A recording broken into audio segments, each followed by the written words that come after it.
Dear viewers, welcome back from this report. We have been joined by our guest Husaina Shabbir, the copywriter and personal branding strategist. Good evening, welcome to Hala Kuwait, Husaina. Thank you so much. I'm glad to be here.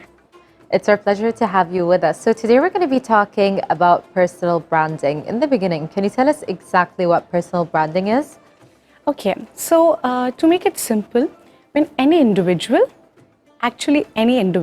when positioned in front of the public eye, online or offline, as a unique and credible authority to whom people can look forward to and trust, that person tends to become a personal brand. Now, when you become a personal brand, you are no longer a faceless entity in your field. Yes. You are more for whom you are, what you do, how you do it, and why you do it. So that's basically personal branding for a simple language to you. Definitely. And do you believe that it can help brands and founders really grow their brand organically? Yes, the reason because founders and startup owners can benefit from it is because when they start sharing their struggles, their achievements, their opinions, basically their life story in and out with their target audience, they tend to acquire more of their confidence. They tend to achieve more of their trust.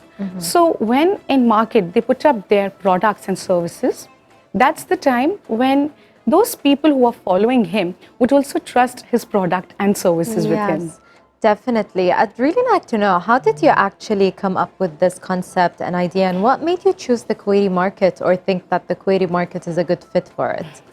I really appreciate you asking me this question. So basically, because of my work, I tend to attend so many online and offline events and listen to quite a few experts and panelists.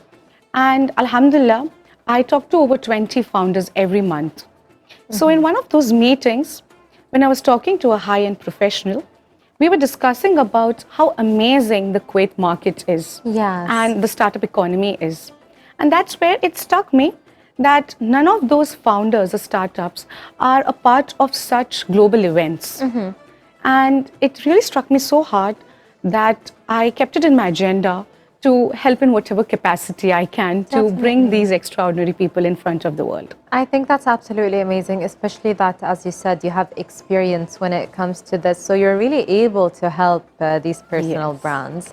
So in the world of social media, why do you think LinkedIn is a good platform for personal branding, and how can we use it skillfully to benefit from it with your Kuwaiti clients, basically? Okay, I really again appreciate this question. So let me ask you one thing.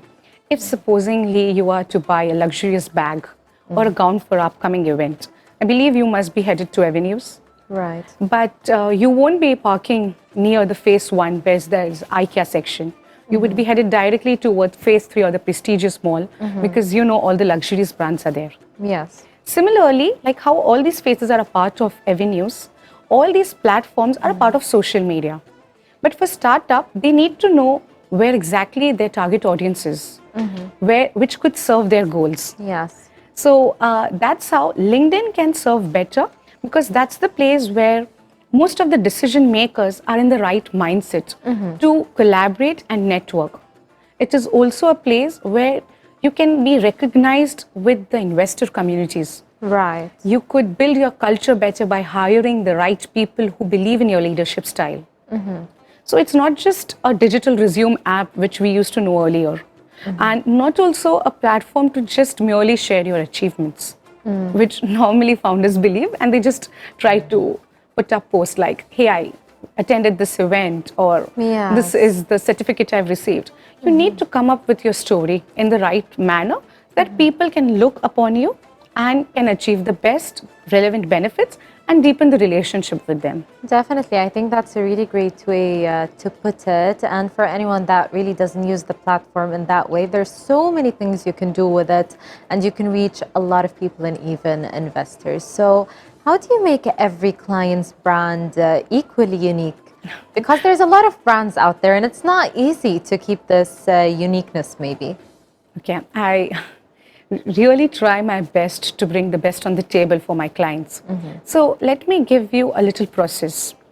Personal branding, as I told you, is a part of you sharing your story in the way that you could state the relevant benefits for your readers, and that's how you deepen your relationship.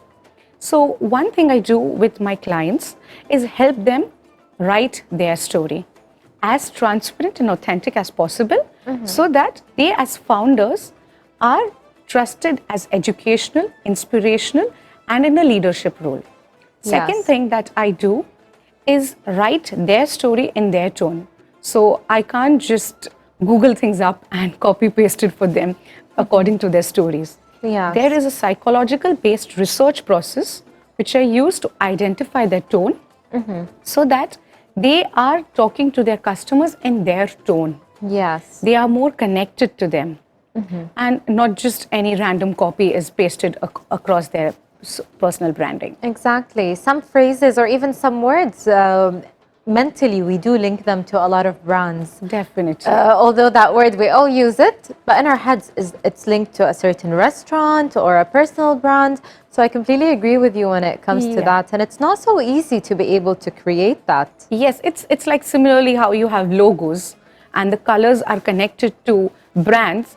The words you choose are connected to your personal brands. The Definitely. attitude you use are connected to your personal brand. For sure. So, what should be the mindset of a new startup founder reaching out to become a brand on one of these platforms?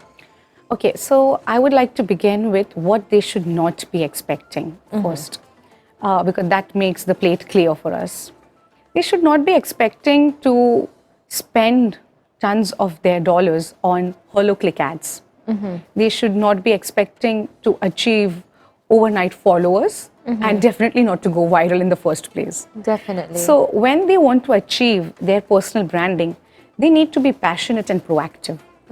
They definitely need to have that confidence to be a leader who can lead the team right.